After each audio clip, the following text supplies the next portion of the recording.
Fellow countrymen, there seems to be a lot of confused thinking regarding the two ordinances recently promulgated by the President.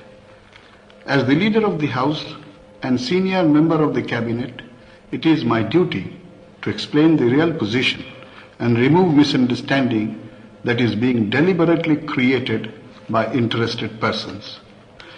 An English language daily of Karachi wrote in an editorial the other day that the promulgation of the ordinances was sad for democracy and that there was no other country in the world today, barring those which are under completely totalitarian systems of government, where even the worst type of politicians suffer such curbs on their speech and activities. It is clearly a deliberate attempt to hoodwink you. Pakistan has a unique record of having been generous and lenient to discredited political leaders, some of whom misused their powers, some were corrupt and more interested in collecting boodle than serving the country, some mismanaged the affairs of the nation and brought the country to near ruination and on the brink of bankruptcy. There are many countries not under totalitarian systems where the revolutionary leaders dealt with corrupt or discredited politicians in the most merciless and severe manner possible. In some countries, these politicians were shot without trial. In some countries, such politicians were brought to trial by military courts and executed. In some countries, members of government party in parliament, our bloc, were imprisoned and are still under detention. Every revolution from the Middle Ages down to the present day left in its wake a trail of bloodshed and violence. Although a revolution was staged in Pakistan, not a single politician was dealt with severely or harshly. Had the same fate been meted out to them as in all countries where revolutions have taken place, then today their voice would have been stilled.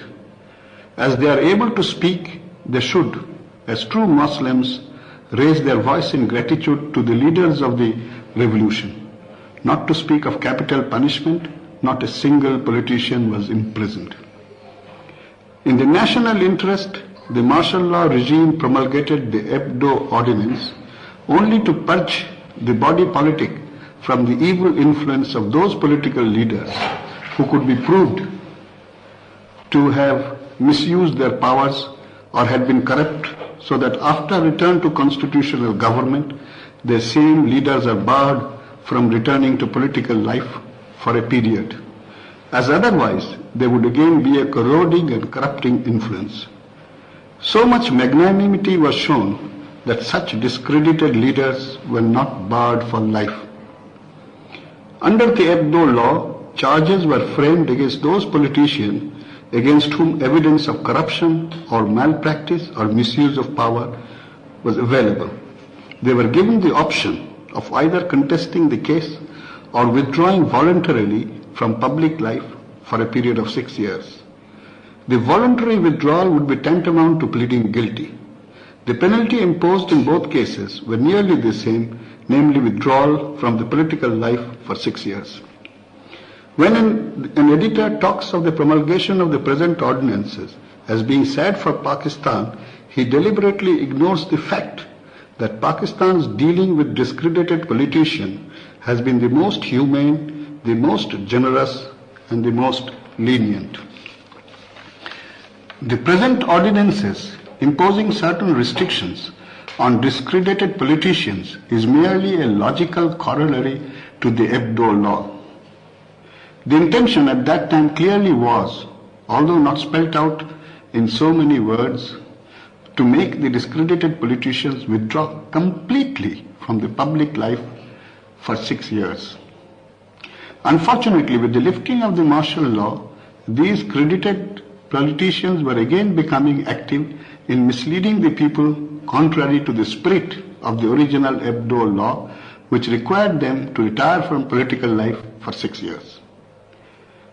It is unfortunate that we in Pakistan have not been able to adjust ourselves psychologically to the fact that we are now a free, independent and sovereign nation.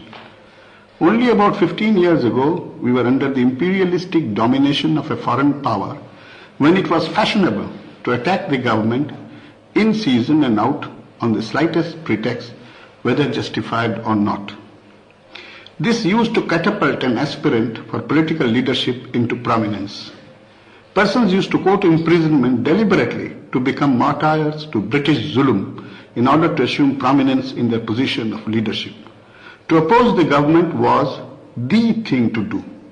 Although 15 years have elapsed since the attainment of our sovereign status, we have not yet got out of the habit formed over a period of 2 centuries under foreign rule.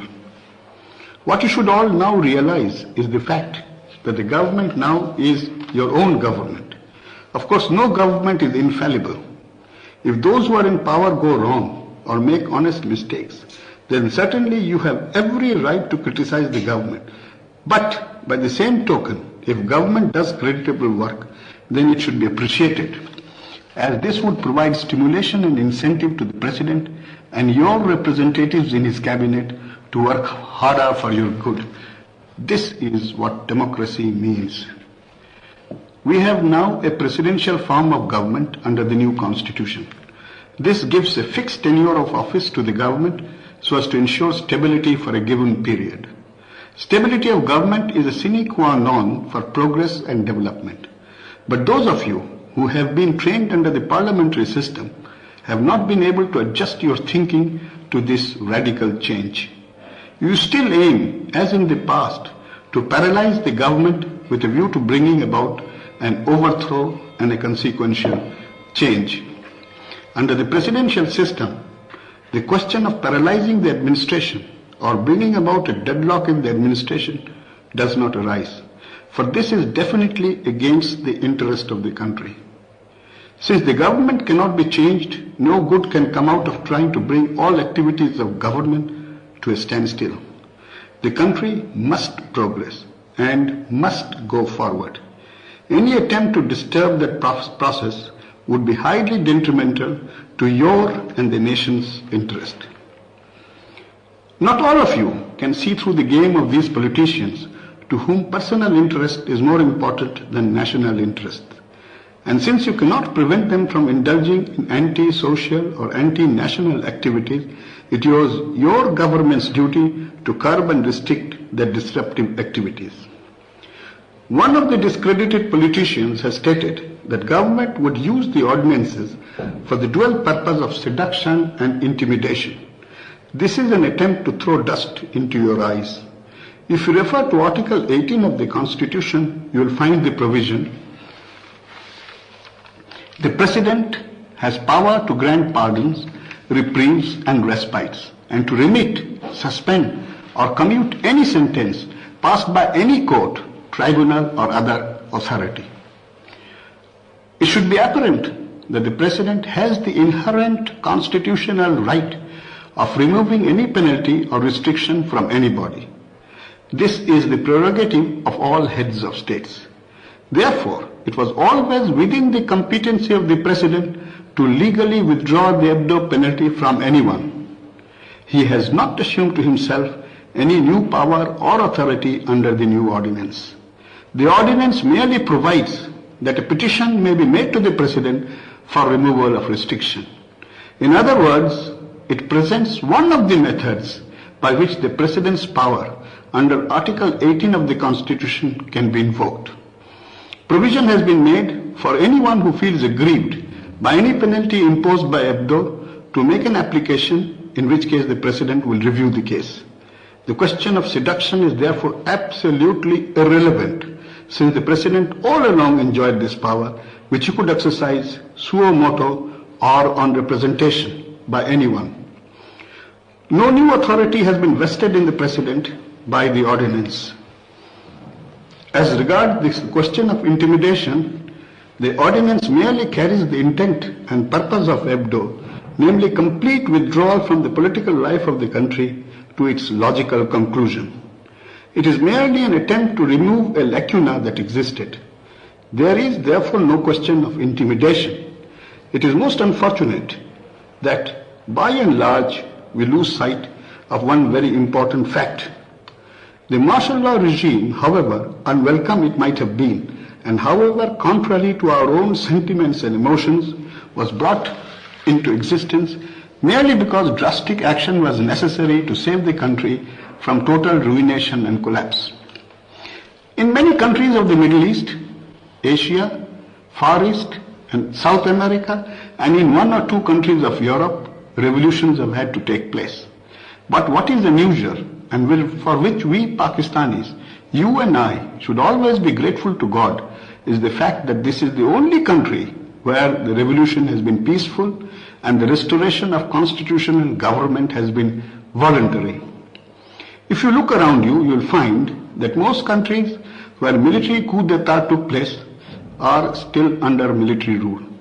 There is only one other country, a sister nation, where a measure of constitutional government has been restored, but even there is an inner circle of military junta controlling the policy and the activities of the government. Here in Pakistan, you enjoy freedom of speech, so complete that the freedom is abused by many. There is also complete freedom of the press, so much so that often it transgresses the border of decency and fair play. It was a great red letter day for Pakistan that on the 8th of June a constitution was introduced, martial law lifted, and a newly elected National Assembly was inaugurated, followed in a few days by the setting up of a representative government by President Ayub, who until then enjoyed absolute authority over the country's administration. Can any one of you point to a single instance in the history of any nation where one enjoying absolute power and control over the destiny of a nation has voluntarily laid down that power and restored democratic institution and representative government? I'm sure you'll agree with me that President Ayub deserves the gratitude of not only the present generation, but of generations to come for his most patriotic action, which is unparalleled in the annals of nations. It is really a sad commentary that some of our leaders, who having been discredited, are now trying to jockey for position to grasp power for themselves. Then again, there is the case of another one-time prominent leader who, after a 9-year hibernation, has made his reappearance on the country's political scene and has been stomping the country from one end to the other, making all kinds of pronouncements. By his own admission, he did not care to read the daily newspaper for the 9 years of his retirement. Now I ask you, what would you think of a leader who is so disinterested in his country and the world outside that he does not bother to read a daily paper? He served Pakistan in 3 very important capacities. I ask you if you can think of a single achievement of a national character which you can attribute to him. However noble a man may be in character, age must have a telling effect. For 6 years when he was in office and power, when age had not begun to take its toll both physically and mentally, he could not do anything concrete or substantial either for his province or for the nation. What can he do now when he is older? It is obvious that he is being exploited by other leaders for their personal aggrandizement, and he has become a pawn on Pakistan's political chessboard. How sad it is to find a man whom I respect greatly being reduced to becoming a show bottle of discredited politicians' cooperative pharmacy. Like a Daniel come to judgment, he has pronounced that he would not tolerate any attempt at modernization of Islam. The idea of making this statement is to bring religion into politics and play upon your sentiments. The fact of the matter is that in reality he is insulting God by this observation. Islam is not merely a religion. It is more than a religion. It is a way of life. It guides an individual's conduct from his cradle to the grave. It is not a religion with a set of do's and don'ts. This religion is all-embracing in character, and it provides a code of ethics and morality to guide an individual's behavior and conduct towards God, towards his country, towards his fellow citizens, towards his community, towards his neighbor, towards his family, and finally towards himself.